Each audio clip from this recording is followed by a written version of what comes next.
10 kebohongan dan kelicikan Bima Arya. 1. Bima janji kepada habaib dan ulama Bogor bahwa laporan polisi akan dicabut. Kami mempertimbangkan untuk tidak melanjutkan aduan kepada kepolisian.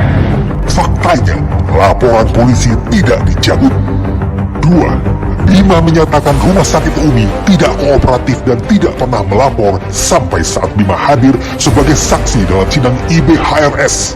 Nah, persoalannya adalah dari tadi saya tekankan lagi, yang saya garis bawahi adalah kok begitu cepat perubahan Anda. Di mana itu kita masih kooperatif, di mana itu kita masih musyawarah, di mana itu kita masih berbalas salam, di mana itu kita masih makan kekeluargaan, di mana itu kita masih saling menghormati. Tapi tiba-tiba besoknya laporan polisi. Anda kan sebagai ketua Satgas, Anda kan bisa menyampaikan kepada seluruh anggota Satgas. Tadi Anda sampaikan ini keputusan bersama, tapi Anda sebagai ketua, Anda punya wewenang penuh, Anda bisa mencegah itu. Nah, yang jadi masalah, ini proses masih berjalan, Anda sudah lapor polisi, dan tadi Anda akui bahwa PCR itu membutuhkan waktu 1-2 hari. Disambut dengan baik oleh pihak rumah sakit, sudah dikomunikasikan dengan pihak keluarga, ya.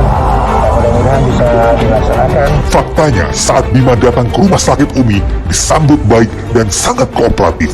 Serta permintaan Bima agar IBHRS di tes PCR dipenuhi, serta Bima minta kontak tim Mercy yang melakukan tes PCR diberikan.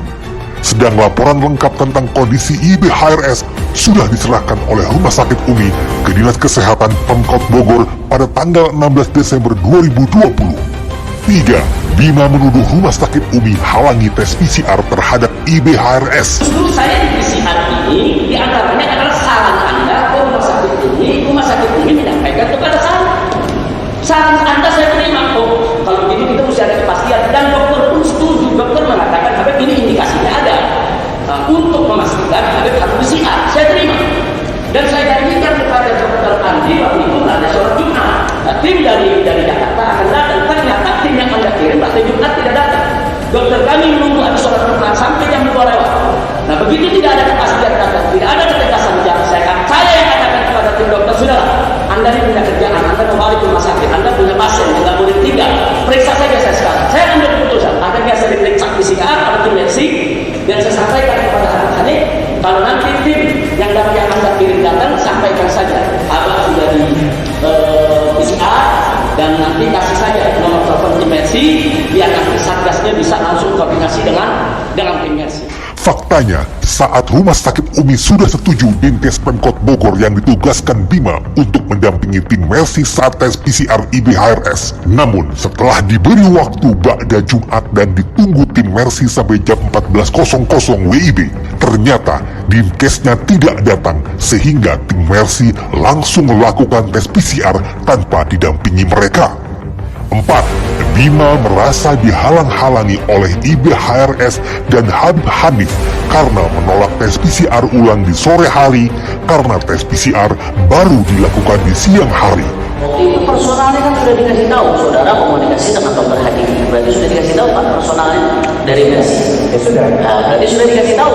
Faktanya, setelah dicecar dalam sidang, baru mengaku tidak merasa dihalangi, tapi diarahkan untuk dapat hasil tes PCR-nya agar komunikasi dengan tim Mercy dan sudah setuju. 5. Bima sudah damai dengan Rumah Sakit Umi dan janji tidak lanjut ke polisi. Kami mempertimbangkan untuk tidak melanjutkan aduan kepada kepolisian. Faktanya, tetap lanjut ke polisi. 6. Bima datang ke Rumah Sakit Umi tanggal 26 dan 27 November 2020 malam, disambut dan musyawarah secara baik-baik dengan Rumah Sakit Umi bersama perwakilan keluarga IBHRS. Lalu sepakat selesaikan secara kekeluargaan.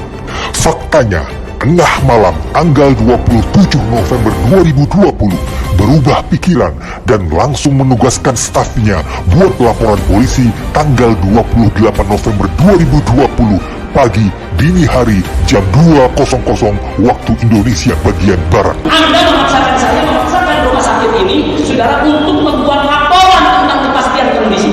Kalau kondisinya belum pasti kok, kita masih untuk PCR kok. Yang dilaporkan bukan rumah sakit Umi saja. Saya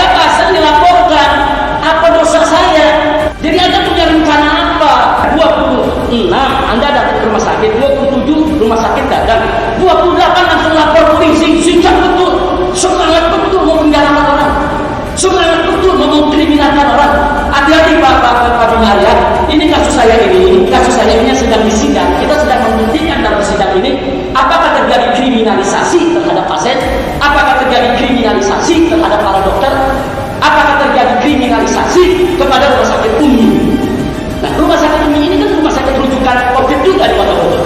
Artinya Anda tutup rumah sakit Umi, berarti rumah sakit Umi adalah tempat yang tepat untuk saya berobat. 7. Mengaku hanya melaporkan rumah sakit Umi tanpa melaporkan IBHRS dan Habib Hanif Alatas. Faktanya, ada laporan polisi atas nama stafnya terhadap IBHRS dan Habib Hanif Alatas. 8. Di sidang awalnya menyatakan sudah dapat janji dari Habib Hanif tentang laporan hasil PCR. Faktanya, setelah dipicar dalam sidang, mengaku tidak ada janji dengan Habib Hanif, melainkan janji dengan tim Mercy. 9. Bima mengaku menindak tegas semua pelanggar prokes di Kota Bogor. Faktanya, hanya rumah sakit Umi bersama IBHRS dan Habib Hanif yang dipidanakan ke polisi. 10.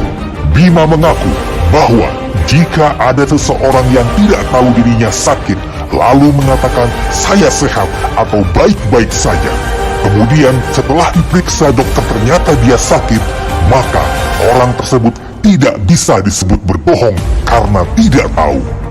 Anda COVID? Enggak, saya sehat. Saya sehat. Loh, dari mana Anda tahu saya sehat? Saya makan biasa, saya nggak meriang, saya nggak batuk, nggak ada apa-apa. Terus Anda ajak dia kita periksa. Dia mau periksa, begitu periksa ternyata positif COVID, dia OTG. Nah, begitu ada hasil pemeriksaan, apa boleh kita tuduh bahwa pernyataan dia pertama itu bohong? Dia bohong atau tidak tahu? Dari konteks ini dulu saya tanya. Konteks ini dulu saya tanya. Konteks itu kan dia tidak berbohong. Dia tidak berbohong. Karena dia tidak tahu, tidak terpapar dari informasi. Baik. Faktanya, khusus untuk IBHRS tetap disebut berbohong walaupun tidak tahu. Dari beliau sendiri sudah setuju dengan teori itu. Nah, kenapa di sini bohong? Apa Anda ingin bertahan dengan pernyataan saya bohong atau tidak? Itu saja. Yang saya sampaikan, Apa Anda tetap bertahan saya bohong? tetap dengan keterangan bahwa yang disampaikan itu tidak sesuai dengan kondisi saat ini. Ya, artinya tetap bahwa saya bohong. Sampaikan itu. Kesimpulannya, terbukti dan tak terbantahkan bahwa Bima Arya pembohong. Tadi kata bahwa wali kota Bima Arya, wali kota Bogor, sekaligus sebagai kepala Satgas COVID-19 di pengadilan yang mulia ini telah melakukan kebohongan di atas kebohongan.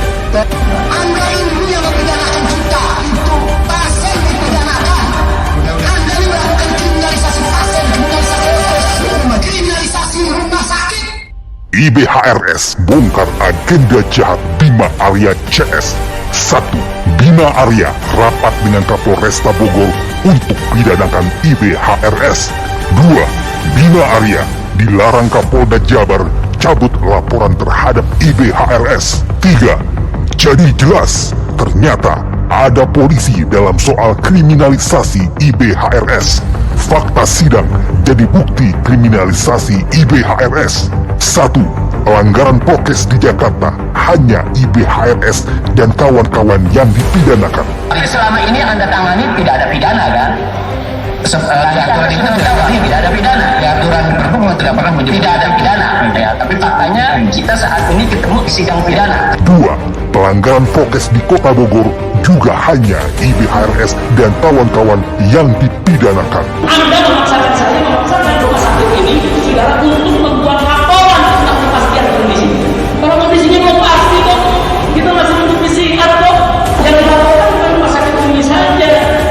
Saya pasal dilaporkan, apa dosa saya? Jadi Anda punya rencana apa? 26 Anda datang ke rumah sakit, 27 rumah sakit datang, 28 langsung lapor polisi, sejak betul, semangat betul mau penjarakan orang, semangat betul mau mengkriminalkan orang. 3. Pelanggaran prokes di Kabupaten Bogor pun hanya IBHRS sendirian yang dipidanakan. Siapa yang akan menjawab? Penyelenggara atau siapa? Pemilik pondok pesantren. Berarti terdakwa, dipilih.